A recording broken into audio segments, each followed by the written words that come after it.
Doutor, eu estou aqui com uma pergunta que, inclusive, é uma pergunta muito comum. A gente recebe muitas mensagens dos nossos clientes com esse seguinte questionamento, que é a respeito da demora no prazo de resposta do INSS.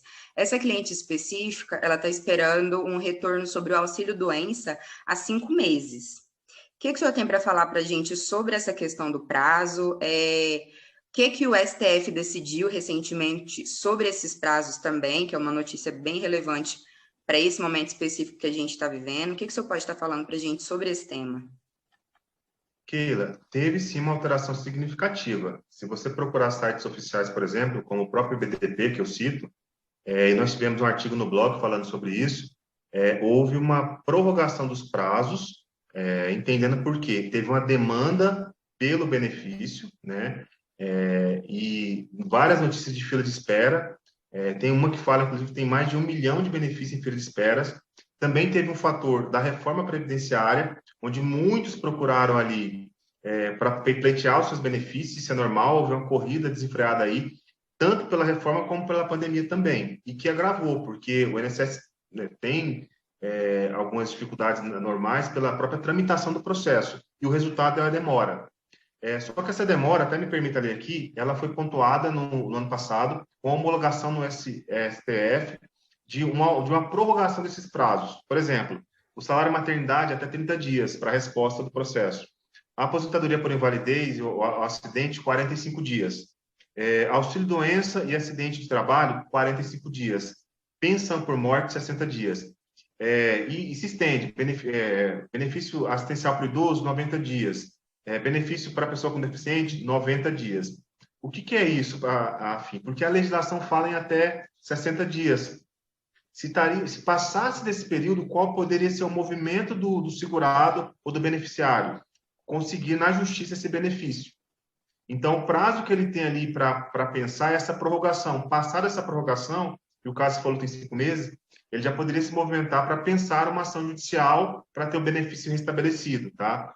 Muito Sim. em virtude também do próprio aumento da pandemia e da reforma, né? Da Previdência, que aumentou muito o pedido, num curto prazo, né? Não deu para se preparar aí nesse sentido. Sim.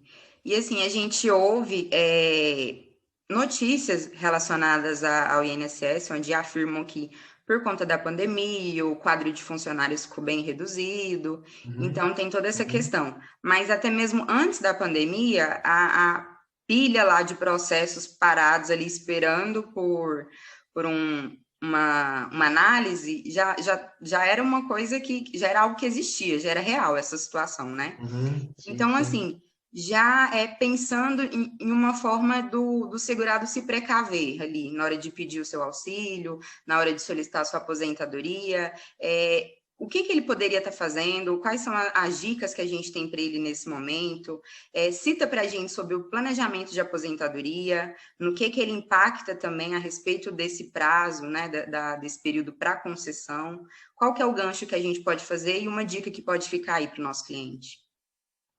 Que no caso das aposentadorias, que também tem um grande índice de negativa, Sim. planejar é visão de futuro, né? É antever. É muito importante o segurado parar um tempo, o trabalhador ou o contribuinte individual, para organizar a sua documentação, porque é uma decisão para a vida inteira. Você vai planejar, às vezes trabalhou a vida inteira e não para organizar por um mês ou dois a sua vida ali para aposentar, que seria a primeira questão com relação às aposentadorias. Razão do grande índice de deferimento.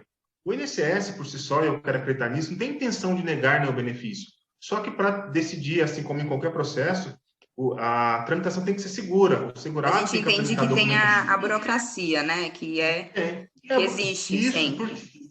porque eu tenho que lembrar que o próprio INSS foi posso dizer vítima não, que seria o correto, né? Mas grandes fraudes ocorreram no INSS. Então, ele guarda-se Sim. em cautela em toda a verificação e validação. Fraudes imensas aí, prejuízos que teve. Então, tem que se seguir a burocracia, uma tramitação.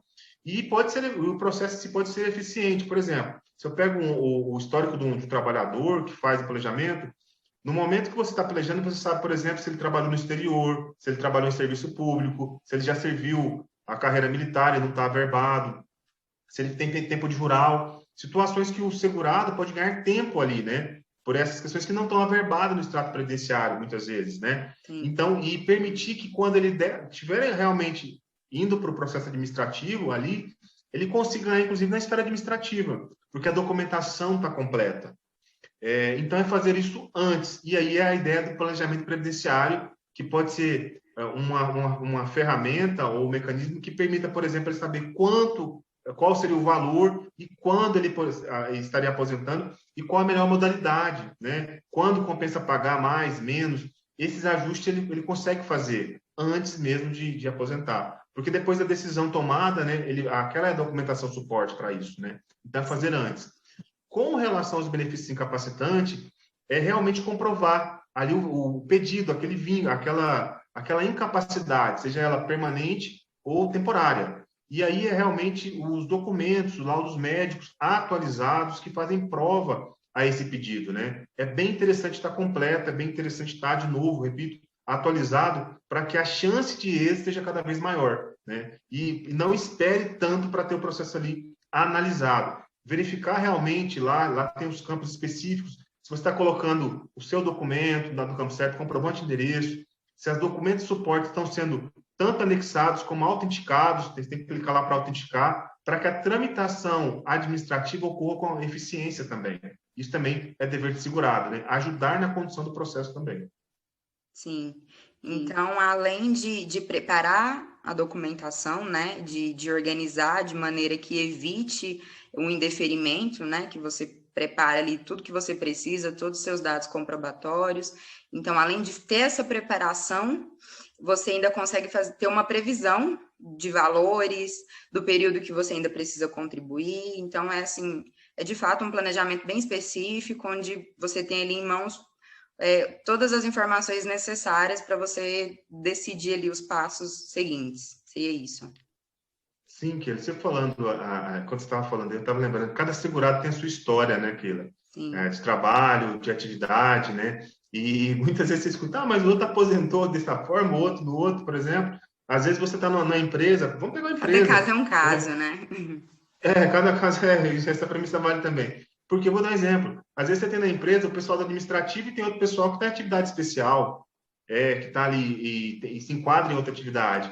E vai muito da função, do agente nocivo ou não, do período. Aí ele teve outra atividade fora daquela empresa também. Então, é olhar todo esse histórico aí, né? E aprender a ter essa ideia de que eu preciso me planejar para chegar assim no objetivo que eu tenho, né? Eu estou no ponto A, quero ir para o ponto B. E entre esse A e B é o planejar, né? Porque às vezes você não vai ter todos, por exemplo, a atividade especial. Você não tem o PPP, você não tem aquele tempo de atividade rural que você quer comprovar para averbar, e isso hoje tem algumas divergências, mas você consegue averbar desde os 12 anos de idade, né? Quando você começou a trabalhar na atividade rural, e que não aparece no extrato previdenciário, que ali é onde geralmente vai sendo computado ou pela contribuição, o carnê, né? Ou quando você entra na empresa.